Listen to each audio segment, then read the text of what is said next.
আমরা আশা করি না আমরা একটা হসপিটালে এমন একটা ঘটনা ঘটবে বা এরকম দেখবো ফেসবুকে, এটা আমরা আশা করি নাই। এই স্যারের কাছ থেকে আসলে যে স্যারের সঙ্গে যে ঘটনাটা ঘটেছে এটা অত্যন্ত দুঃখজনক। এই স্যার ইচ্ছা করে তো বিদেশ যেতে পারতো, মানুষের কল্যাণের জন্য তো স্যার বাংলাদেশে আছে।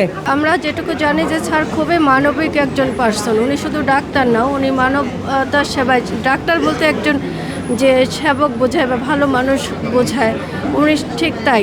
আমরা সবাই জানি যে উনি মানুষের জন্য কী কী উপকার করেছেন এবং উনি সারাটা জীবন ধরে মানুষের কল্যাণের জন্য অনেক কিছু করেছেন। কিন্তু এই স্যারের কাছ থেকে আসলে যে স্যারের সঙ্গে যে ঘটনাটা ঘটেছে এটা অত্যন্ত দুঃখজনক এবং এটার জন্য আমরা সবাই আসলে খুব মানে ব্যাড ফিল করেছি। আমাদের খুব খারাপ লেগেছে যে আমাদের নতুন গভর্নমেন্টের কাছ থেকে এটা আমরা কখনো প্রত্যাশা করিনি।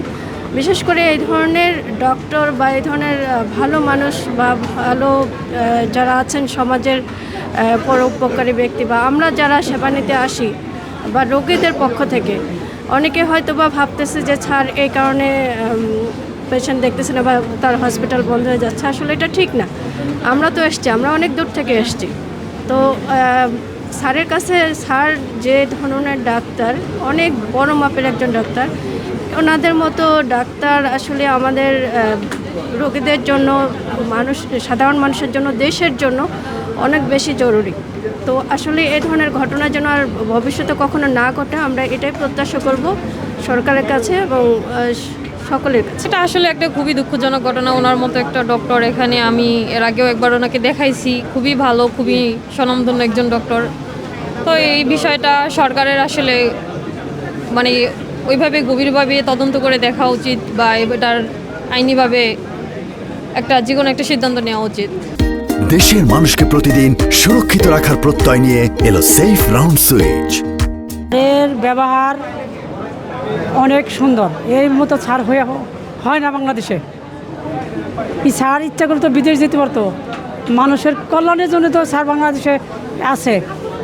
অল্প খরচে কিডনি ট্রান্সফার, আমি 2020-এ কিডনি ট্রান্সফার হয়েছি, বর্তমানে আমি সুস্থতা। এটা নিন্দনীয় ঘটনা। এই ঘটনা যেন আর ভবিষ্যতে এখানে না ঘটে, এটা বাংলাদেশ সরকারের কাছে জানালাম। যে আমরা শুনেছি এবং আমরা শুনে আতঙ্কে ছিলাম।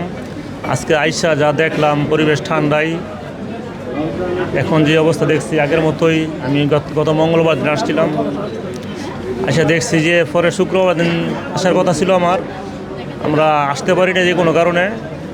পরে আমি আজকে আসছি, অনেক আতঙ্কে ছিলাম যে না জানি কি হয়, হসপিটালে যাবো চিকিৎসার জন্য, যদি স্যার না বসে। তাই আমরা মানে আতঙ্ক সৃষ্টি, মানে মনে মনে একটা ধারণা না বসলে আইসে পড়বো।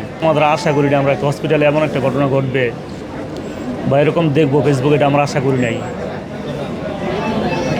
দেখে আমার মনে কষ্ট লাগছে একটু।